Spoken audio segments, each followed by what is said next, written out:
बहुत समय पहले की बात है। राजस्थान के एक छोटे से गांव नवलगढ़ में, जहां गर्मियों में आम पकते थे और ठंडी रातों में लोग छत पर सोते थे, वहीं रहता था एक लड़का, वीरू। वीरू होशियार था, मेहनती भी, लेकिन उसे एक बात बहुत परेशान करती थी, उसका गुस्सा। अगर कोई उसका खिलौना छू ले या उससे मजाक कर दे या कोई बात उसके मन की ना हो, वो आग की तरह भड़क उठता। चेहरा लाल, आंखें गीली और हाथ पैर कांपने लगते। उसकी माँ कहती, वीरू बेटा, गुस्सा इंसान को खुद से दूर कर देता है। लेकिन वीरू को समझ नहीं आता था कि ये गुस्सा आता कहाँ से है और जाए तो जाए कैसे। एक दिन वीरू के ताऊजी गांव आए, ताऊ हरिदत्त। ताऊजी बहुत घुमंतू किस्म के थे, कभी हिमालय जाते, कभी कच्छ के रेगिस्तान। उन्होंने वीरू को बुलाया और बोले, तू चल मेरे साथ, मैं तुझे एक जगह ले चलता हूँ जहाँ तेरा गुस्सा खुद तुझसे बात करेगा। वीरू को थोड़ा अजीब लगा, लेकिन उत्सुकता भी हुई।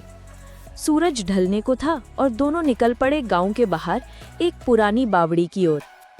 बावड़ी के पास एक टूटा फूटा मिट्टी का घड़ा रखा था। ताऊजी बोले, ये है गुस्से का घड़ा। जब भी किसी का गुस्सा बहुत बढ़ जाए तो वो यहाँ आता है। वीरू चौंका, पर ये तो खाली है। ताऊजी मुस्कुराए, गुस्से का घड़ा कभी बाहर नहीं होता बेटा, वो तो अंदर होता है, हम सब के भीतर। फिर ताऊजी ने वीरू को 3 बातें सिखाईं, जिन्हें उन्होंने कहा गुस्से की 3 चाबियां। पहली चाबी, रुको और सांस लो।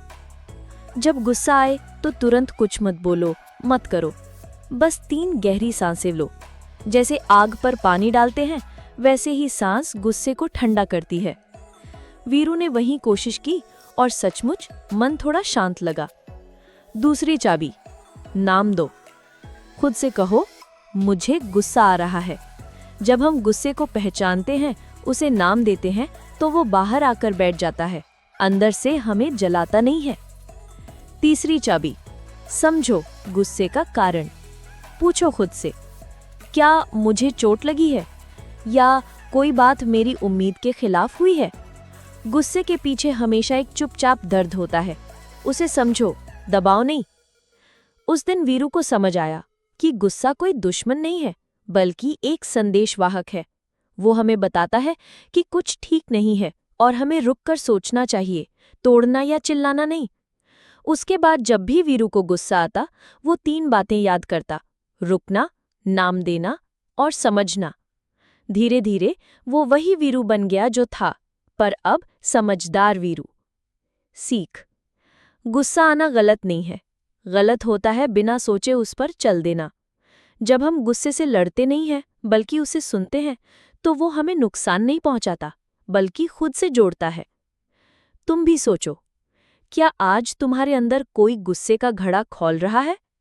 अगर हाँ, तो एक बार बैठो, 3 सांसें लो और उससे पूछो कि तू क्यों आया है।